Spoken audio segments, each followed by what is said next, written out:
This is Gautam and welcome you to my YouTube channel study spot. और आज हम यहाँ पे आए हैं क्लास 12th के चैप्टर रिलेशन को लेकर के, यानी मैथमेटिक्स को लेकर के। मैंने पिछली वीडियो में भी आपको बताया कि मैथमेटिक्स मेरा पेपर है। आई मीन टू से कि मैंने सारा कोर्सेज मैथमेटिक्स से कर रखा है, तो मैथमेटिक्स बहुत अच्छा लगता है पढ़ाने में भी और पढ़ने में भी काफ़ी अच्छा लगता था। तो अब तक तो SST और इंग्लिश हुआ, और SST इंग्लिश तो काफ़ी अच्छा गया। अब मैं मैथ करने वाला हूँ, ठीक है, मैथ्स क्लास 12th की। तो आज मैं यहाँ पे आया हूँ क्लास 12th के चैप्टर्स को लेकर के, और क्लास 12th के बारी बारी से सारे चैप्टर्स को मैं यहाँ करवाता जाऊँगा। सबसे पहले आज शुरू करेंगे हम यहाँ पे रिलेशंस के। क्या शुरू करेंगे हम लोग यहाँ पे? रिलेशन। घबराइए मत, पहले मैं बताऊंगा रिलेशंस के बारे में।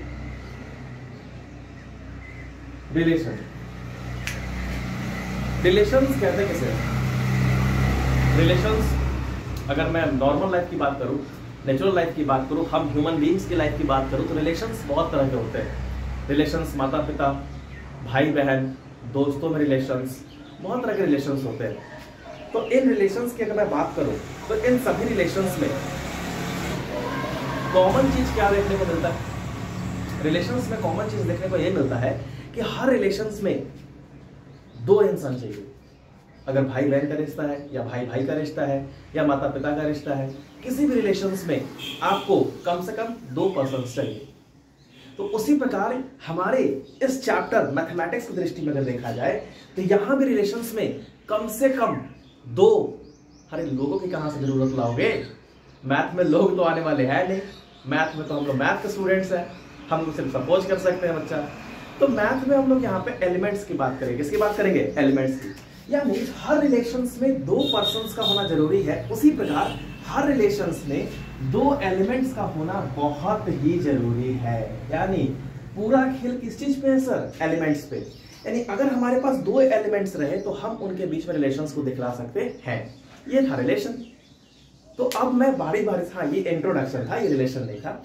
तो अब हम बारी बारी से ये समझेंगे, इसका डेफिनेशन समझेंगे, रिलेशंस किसे कहते हैं। रिलेशंस के साथ साथ हम ये समझेंगे रिलेशंस के टाइप्स क्या होते हैं, डोमेन किसे कहते हैं, कोडोमेन किसे कहते हैं, रेंज किसे कहते हैं। उसके बाद बारी बारी से इसका सारा टाइप्स हम लोग पढ़ेंगे, किस तरह से इसको रिप्रेजेंटेशन करते हैं। सेट बिल्डर फॉर्म हो गया, रोस्टर फॉर्म हो गया, एरो डायग्राम हो गया, लैटिस फॉर्म हो गया, ये सारे फॉर्म्स हम लोग पढ़ेंगे। उसके बाद इसको मैं कोशिश ये करूंगा, चलिए आपके लिए कोशिश करूंगा ये भी, कि जो 11th क्लास में भी नहीं पढ़े हैं रिलेशन, मैं सेट का वादा नहीं कर सकता। 11th क्लास में रिलेशन नहीं पढ़े हैं उनको मैं 12th क्लास में मर्ज करके पढ़ा दूंगा। आई मीन टू से कि बच्चा देखो, जो लोग यहाँ सिर्फ इसके लिए आए हो, जो लोग सिर्फ इसके लिए आए हो, उसको न चाहते हुए भी इसको थोड़ा सा रिकॉल तो करना ही पड़ेगा। बिना इसको रिकॉल किए आप 12th क्लास का रिलेशन नहीं सीख सकते हैं, लेकिन थोड़ा सा रिकॉल आपको चाहिए।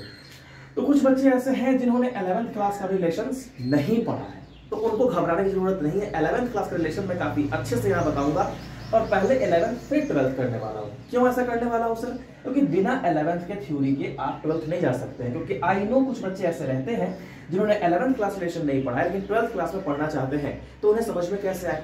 तो इसका मैं बारी बारी से सूत्रधार करके मैं आपको सब कुछ बताऊंगा। एंड हाँ, एक और बात, जो लोग ये हिंदी मीडियम के हो या इंग्लिश मीडियम के हो, उनको सारी बातें समझ में आने वाली है। क्योंकि मैथमेटिक्स कोई लैंग्वेज में पढ़नी होता है। अगर ना समझ में आए आप मुझे डायरेक्टली मैसेज कर सकते हैं, डायरेक्टली कमेंट कर सकते हैं। मैंने वहाँ पे अपने डिस्क्रिप्शन में वहाँ पे मैंने अपना इंस्टाग्राम का लिंक भी डाल रखा है, आप उसको मैसेज कर सकते हैं मुझे। तो आप इस तरह से मैं यहाँ सब कुछ कर चलाऊंगा, और धीरे धीरे करके मैं सारे चैप्टर्स को कराने की पूरी कोशिश करूँगा, ठीक है। हाँ, अगर मैं बात करूँ अब तक मैं कहाँ था, पिछले 1 महीने में गायब हो गया था यूट्यूब से, सिर्फ शॉर्ट्स चल रहे थे। तो मैंने एक बात कही थी बच्चों कि जब तक आपकी तैयारी मजबूत ना हो तब तक मैदान में उतरने से कोई फायदा नहीं है। अभी मेरे पास कुछ वीडियोस हैं मैथ्स के जो बराबर रूप से जाएंगे, तो मेरा हथियार अभी तैयार हो चुका है। धीरे धीरे सारे वीडियोस जाएंगे, ठीक है। आप सब लोग मेरे साथ बने रहें। सॉरी फॉर दिस नॉइजेस, ये नॉइजेस आते रहेंगे, इसके लिए मैं कुछ नहीं कर सकता। कुछ पुराने वीडियो से मेरी आवाज़ें गूंज रही थी, लेकिन वो अब धीरे धीरे ठीक हो चुका है, ठीक है।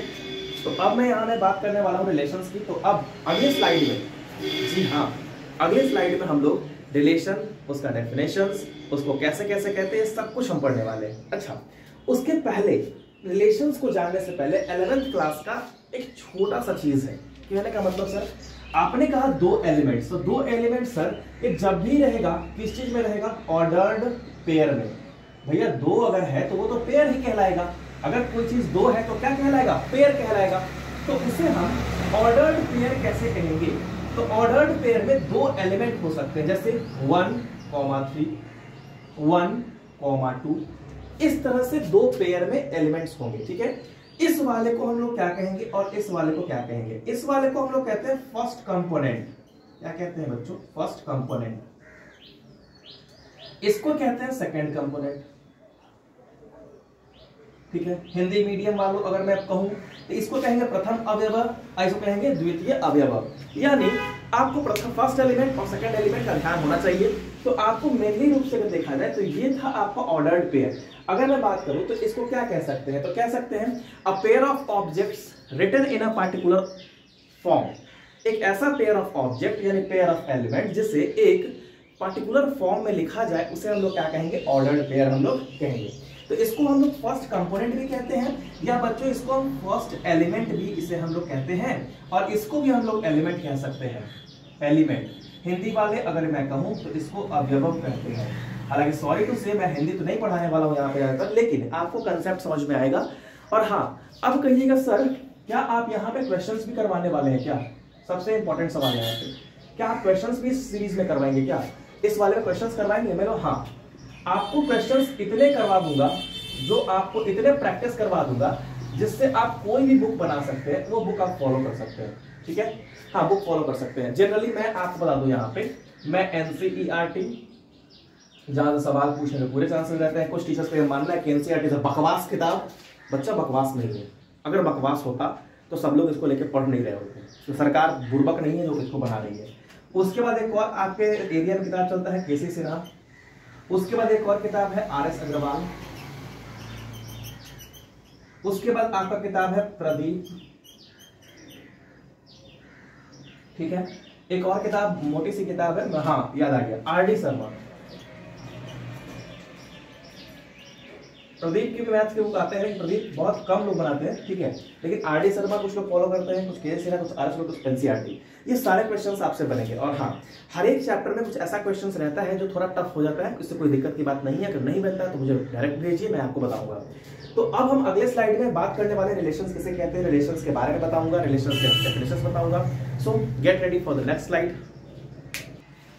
Welcome back students. हम यहाँ पे बात कर रहे थे रिलेशंस की, लेकिन आपको इस स्लाइड में दिख रहा है सेट। आप लोग शॉक्ड ना हो, मैं सेट इसलिए बताना चाह रहा हूं क्योंकि रिलेशन जानने से पहले थोड़ा सा सेट का नॉलेज होना बहुत ही जरूरी है। बस लिटिल नॉलेज दूंगा, पूरा नॉलेज तो नहीं दे पाऊंगा, क्योंकि हम यहाँ पे बात करने वाले हैं 12th क्लास के रिलेशन की। और इस दौरान मैं सेट के बारे में बता देना चाहता हूं, क्योंकि हल्का फुल्का सेट के बारे में आपको पता होना चाहिए। क्योंकि जब भी हम रिलेशन पढ़ते हैं तो वहां पे एक शब्द आता है बार बार बच्चों, नॉन एम्प्टी सेट। क्या आता है शब्द, नॉन एम्प्टी सेट। तो यहाँ पे जब सेट आएगा तब आप कंफ्यूज हो जाइए कि सेट यहाँ से कैसे आ गया। तो उसके पहले मैं सेट के बारे में थोड़ा सा लिख करके लाया हूं ताकि आपका कोई पॉइंट छूट ना जाए। तो आइए बारी बारी से हम समझते हैं सेट किसे कहते हैं। तो सेट एक कलेक्शन होता है डिस्टिंक्ट ऑब्जेक्ट्स का, मतलब एक अलग। हाँ, पहले मैं एक शॉर्ट नोटिस बता दूं बच्चों, ये जो नॉइजेस होते हैं इसको मैं ठीक करने की पूरी कोशिश कर रहा हूं, और मैं वादा करता हूं कि कुछ दिनों में ये नॉइजेस ठीक हो जाएंगे, ठीक है। I am very sorry, 3-4 videos ऐसे जाएंगे जिसमें नॉइजेस रहेंगे, आप थोड़ा सा कैरी कर लेना, रिक्वेस्ट है बच्चों। आगे, it is a collection of distinct objects, means no repetition. जब डिस्टिंक्ट की बात की जाती है यानी डिफरेंट एलिमेंट्स, अलग अलग एलिमेंट्स की बात की जाती है। जब बात अलग अलग एलिमेंट्स की होगा तो इसका मतलब क्या है, नो रिपीटेशन। रिपीटेशन अलाउड नहीं है। कहने का मतलब अगर कोई सेट हमने ले लिया, क्या सेट ले लिया सर, एग्जांपल देके बताइए। अगर हम मान लेते हैं कोई सेट ले लेते हैं ए, 1 2 3 2 5।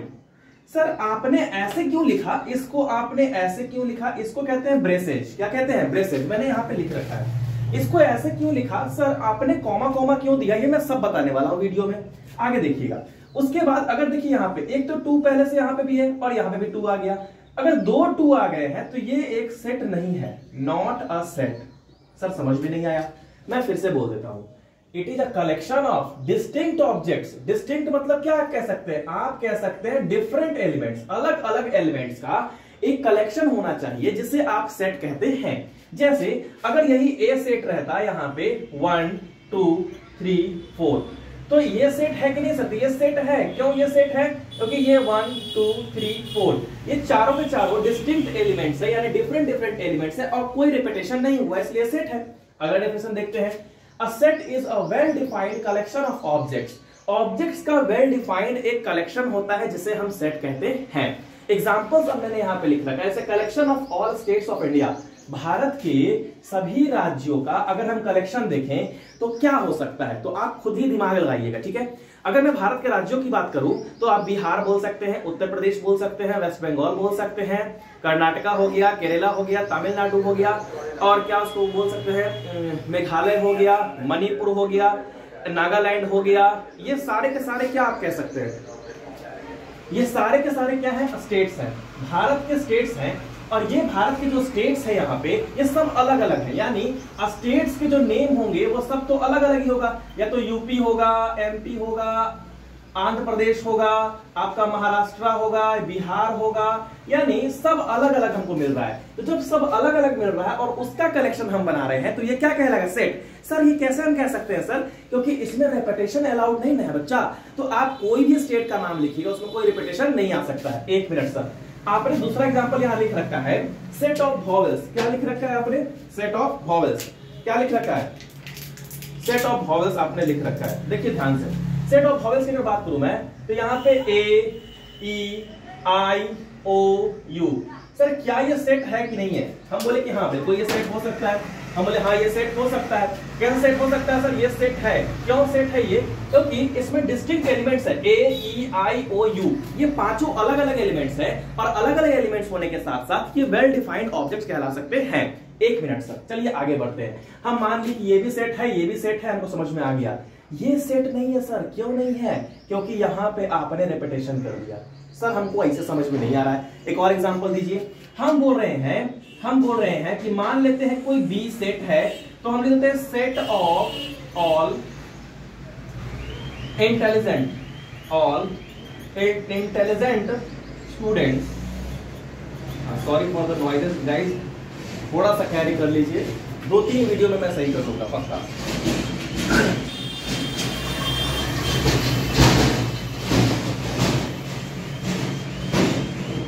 Set of all intelligent students की अगर मैं बात करूं इन द क्लास, अगर मैं क्लास में स्टूडेंट्स की बात करूं तो ये तो आप कहिएगा सर मेरे अनुसार तो मान लीजिए रोहित जो है बहुत पढ़ने में तेज है सर। कोई कहेगा नहीं सर मेरे अनुसार तो हो सकता है मधु नाम की कोई लड़की है वो बहुत तेज है सर मेरे अनुसार तो हो सकता है राज नाम का कोई लड़का है वो तेज है सर। तो इसमें आप क्लास में इंटेलिजेंट स्टूडेंट्स की आप कल्पना नहीं कर सकते हैं, टीचर्स के अनुसार कुछ है। अगर मान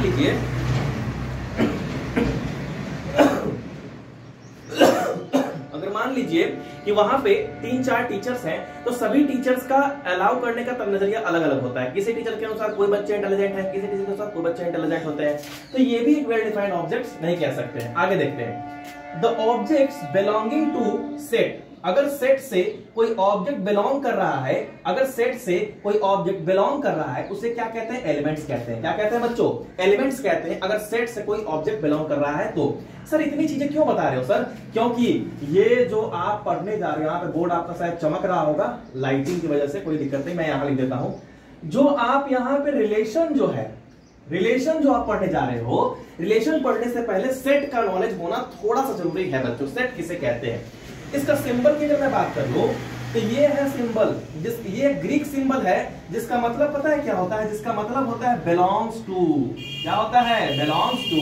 अब देखिए बिलोंग्स टू अगर मैं यहां पे लिखता हूं तो x बिलोंग्स a मैं लिखता हूं, यानी x तो कोई एलिमेंट हो गया सर, a क्या हो गया? सेट। सर एक बात और पता चली सर, हम बोले क्या पता चली बता दे मुझे, तो बोलता है क्या कि सर जो सेट है ना वो हमेशा कैपिटल लेटर से ही बिलोंग करता है। मतलब कैपिटल लेटर से ही हम डिनोट करेंगे। अगर मैं लिखता हूं x belongs to a, y belongs to b, z belongs to C.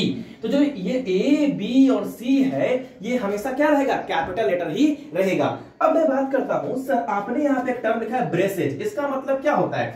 Braces मतलब सीधा ये वाला सिंबल होता है बच्चों। ये सिंबल क्या है? तो जब भी कोई सेट लिखाता है डियर स्टूडेंट, तो इसी ब्रेसेज के अंदर ही लिखाता है। कहने का मतलब आपने यहां पे भी देख रखा है, मैंने इसी ब्रेसेज के अंदर इसको लिखा है। एक मिनट, इसी ब्रेसेज के अंदर मैंने लिखा है। सर एक और बात बताइए सर, हम बोले क्या ब्रेसेज के अंदर मान लीजिए कि अगर एक ही एलिमेंट रहता है, कहने का मतलब सर अगर मान लीजिए कि हम सिर्फ यही बोल रहे हैं कि एक ही एलिमेंट रहता है। हाँ जल्दी से खत्म करते हैं स्टूडेंट्स, क्योंकि बगल वाले ने साउंड बॉक्स शुरू कर दिया है। कहते हैं ना जब आप ऊपर उठने की कोशिश करिएगा ना तो हर कदम आपको रोकने के लिए आएंगे। चलिए कोई बात नहीं, आइए शुरू करते हैं। यहाँ पे बस 2 मिनट का और है। हम कह रहे हैं ब्रेसेस का मतलब है, तो यहाँ पे जो ब्रेसेस लिखा हुआ है, सॉरी थोड़ा सा कोऑपरेट करिएगा, मैं 2 मिनट बता दूंगा। अगर मैं यहाँ पे 1 2 और 3, वॉल्यूम थोड़ा कम कर लेना, मैं स्पीड बोलूंगा। 1 2 3 और 4 5 लिखा हुआ है, इसका मतलब ब्रेसेज में वो एलिमेंट्स लिखे जाएंगे जो उस सेट से बिलोंग कर रहे हैं। ब्रेसेज में जब भी एलिमेंट्स हम लिखेंगे तो हम कॉमा दे दे करके ही लिखते हैं, अगर ढेर सारे एलिमेंट्स है तो। अगर मान लीजिए सर मैं बोल रहा हूं कि ब्रेसेज में अगर कोई एलिमेंट है, अगर मान सिर्फ 0 है, तो अगर एक एलिमेंट है तो कोई कॉमा नहीं देंगे, लेकिन अगर एक से ज्यादा है तो हम कॉमा दे करके लिखेंगे। तो ये था सेट का नॉलेज, जो आपको काफी अच्छा लगा होगा। एक शॉर्ट टाइम में आप इसको कंप्लीट कर लीजिए, फिर हम अगले क्लास से मैं रिलेशन के बारे में बताना शुरू करूंगा। So thank you very much for seeing this video. Please like, share and subscribe my channel. Thank you.